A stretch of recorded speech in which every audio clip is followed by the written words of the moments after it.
Hello అండి. నమస్తే. నా పేరు Sudha. Welcome to super mom ideas.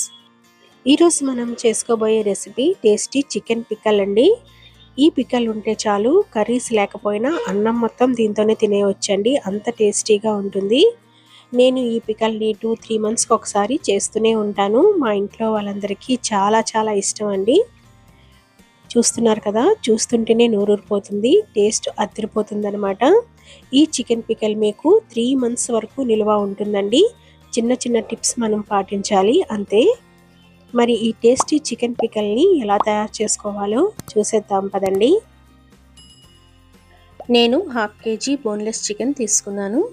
మీరు కావాలంటే బోన్తో కూడా చేసుకోవచ్చండి. బోన్లెస్తోనే చేయాలని ఏమీ లేదు. పిల్లలు తినేటప్పుడు కొంచెం ఇబ్బంది పడతారని నేను బోన్లెస్ చికెన్ని యూస్ చేస్తున్నాను. చికెన్ని శుభ్రంగా కడుక్కున్న తర్వాత ఈ విధంగా మీడియం సైజ్ పీసెస్ కట్ చేసుకోండి. పీసెస్ మరీ చిన్నవి కాకుండా పెద్దవి కాకుండా మీడియం సైజులో ఉండాలన్నమాట. ఇప్పుడు చికెన్లో నేను 1/2 టీ స్పూన్ పసుపు, teaspoon salt, teaspoon oil వేసుకొని చికెన్ని బాగా కలపండి. ఇలా కలిపి పక్కన పెట్టుకుందాం. ఇప్పుడు చికెన్ పికల్లోకి మనం ఒక మసాలా పౌడర్ని రెడీ చేసుకోవాలి. దానికోసం స్టవ్ వెలిగించుకొని ప్యాన్ పెట్టుకోండి. ప్యాన్లో నేను 2 టీ స్పూన్స్ ధనియాలు వేస్తున్నాను, 1 ఇంచు దాల్చిన చెక్క, 3 యాలకులు, 4-5 లవంగాలు వేస్తున్నాను. వీటిని మీడియం టు లో ఫ్లేమ్లోని గ్యాస్ని అడ్జస్ట్ చేసుకొని కొద్దిసేపు వీటిని ఫ్రై చేద్దామండి. Around 1 minute. చూడండి, 1 మినిట్ వీటిని ఫ్రై చేసుకున్న తర్వాత ఇందులో నేను 1/2 టీ స్పూన్ జీలకర్ర, 1/4 టీ స్పూన్ మెంతులు, టీ స్పూన్ ఆవాలు వేస్తున్నాను. ఇప్పుడు వీటిని లైట్గా కలర్ మారేంత వరకు, మంచి సువాసన వచ్చేంత వరకు ఫ్రై చేయాలి. 2 to 3 మినిట్స్ పడుతుందండి ఫ్రై అవ్వడానికి. గ్యాస్ ఫ్లేమ్ని మీడియం టు లోలో పెట్టుకొని ఫ్రై చేయండి. చూడండి, ఈ విధంగా వేగిన తర్వాత వీటిని ఒక ప్లేట్లోకి తీసుకొని చల్లారాక మిక్సీ జార్లో వేసుకొని పౌడర్ లాగా గ్రైండ్ చేసుకోవాలి. ఇప్పుడు మళ్ళీ స్టవ్ వెలిగించుకొని ప్యాన్ పెట్టుకోండి. ప్యాన్లోని మనం కలిపి పెట్టుకున్న చికెన్ వేసుకుందాం. చికెన్ని మనం డ్రై రోస్ట్ చేసుకోవాలి. గ్యాస్ ఫ్లేమ్ని మీడియం టు హైలో పెట్టుకొని ఈ చికెన్ని డ్రై రోస్ట్ చేయాలి. ఒక 5 మినిట్స్ తర్వాత చూసారంటే చికెన్ నుంచి వాటర్ రిలీజ్ అవుతుంది. ఆ వాటర్ మొత్తం డ్రై అయిపోయినంత వరకు మనం చికెన్ని రోస్ట్ చేసుకుందాం. చికెన్ పికల్ ఎక్కువ రోజులు నిలువ ఉండడానికి ఇది ఫస్ట్ టిప్ అండి. చికెన్లోని అస్సలు వాటర్ అనేది ఉండకూడదు. చూడండి, కొద్దిగా వాటర్ వస్తుంది కదా, ఆ వాటర్ మొత్తం ఇంకిపోయేంత వరకు మనము చికెన్ని బాగా రోస్ట్ చేయాలన్నమాట. చూడండి, వాటర్ కంప్లీట్గా డ్రై అయిపోయింది. అస్సలు వాటర్ లేదు. ఇప్పుడు స్టవ్ ఆఫ్ చేసుకొని దీన్ని పక్కన పెట్టుకోండి. ఇందాక మనం డ్రై రోస్ట్ చేసుకున్న మసాలాలని చూడండి మిక్సీ జార్లో వేసుకొని మెత్తగా గ్రైండ్ చేసుకున్నాను. దీన్ని పక్కన పెడదాం. ఇప్పుడు మళ్ళీ స్టవ్ వెలిగించుకొని ప్యాన్ పెట్టుకుందాం. ప్యాన్లో నేను 1 కప్పు వేరుశెనగ గుళ్ళ నూనె వేస్తున్నాను.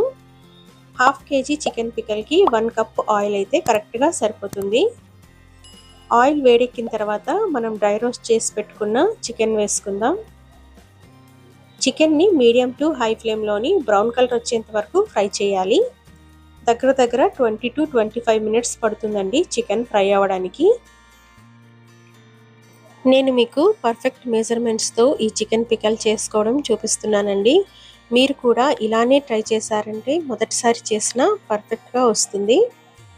చూడండి, 10 మినిట్స్ తర్వాత చికెన్ మనకి ఈ విధంగా ఫ్రై అయ్యిందనమాట. ఇంకా మనకి బ్రౌన్ కలర్ వచ్చేంత వరకు మనం చికెన్ని బాగా ఫ్రై చేయాలి.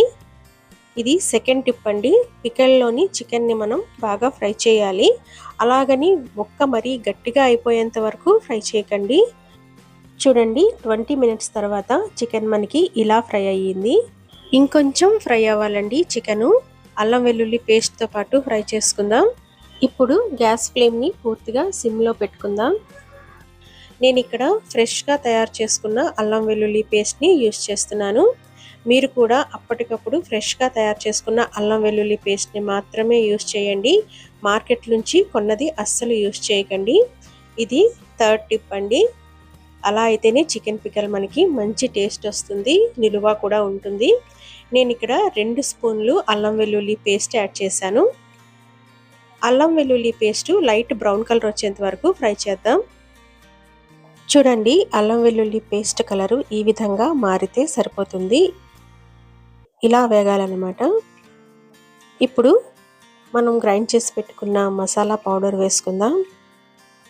అలాగే 1/2 kg చికెన్ పికల్కి 1/2 కప్పు కారం వేస్తున్నాను.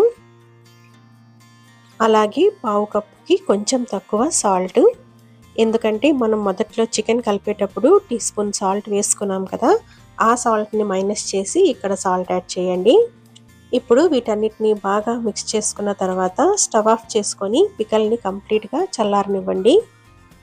చూడండి, పికల్ కంప్లీట్గా చల్లారిపోయింది. ఇప్పుడు ఇందులో నేను 3 నిమ్మకాయల రసాన్ని వేస్తున్నాను. నేను తీసుకున్న నిమ్మకాయల సైజు చిన్నవి కాబట్టి నేను 3 నిమ్మకాయలు వేస్తున్నానండి. మీరు తీసుకున్న నిమ్మకాయలు పెద్దవైతే 2 నిమ్మకాయల రసాన్ని యూజ్ చేయండి. నిమ్మరసం వేసుకొని ఒకసారి బాగా కలుపుకుంటే టేస్టీ చికెన్ పికల్ మనకి రెడీ అయిపోయినట్టే. ఏదైనా ఎయిర్ టైట్ కంటైనర్లోకి తీసుకొని స్టోర్ చేసుకోండి. పికల్ పాడవకుండా ఎక్కువ రోజులు నిల్వ ఉండడానికి లాస్ట్ అండ్ 4th టిప్ ఏంటంటే, మీరు పికల్ని సర్వ్ చేసుకున్న ప్రతిసారి పికల్కి తడి తగలకుండా చూసుకోండి. తడి స్పూన్ పెట్టకుండా తడి తగలకుండా చూసుకున్నారంటే చికెన్ పికలు ఎక్కువ రోజులు నిల్వ ఉంటుంది. అంతేనండి, చూసారు కదా, పర్ఫెక్ట్ మెజర్మెంట్స్ తోటి చికెన్ పికల్ని ఎలా తయారు చేసుకున్నామో. మీరు కూడా తప్పకుండా ఈ రెసిపీని ట్రై చేయండి. ఒకసారి చేశారంటే మళ్ళీ మళ్ళీ చేసుకుంటారండి, అంత టేస్టీగా ఉంటుంది. ఈ పికల్ని మీరు రైస్తోనే కాకుండా దోశ, ఇడ్లీ, చపాతీ దేంతో తిన్నా కూడా కాంబినేషన్ చాలా బాగుంటుందండి. నేను చేసిన ఈ రెసిపీ మీకు నచ్చితే కనుక ప్లీజ్ లైక్ చేయండి, షేర్ చేయండి, సబ్స్క్రైబ్ చేసుకోవడం మర్చిపోకండి. ఇంకొక వీడియోతో మళ్ళీ కలుస్తాను. ఉంటానండి. Thank you.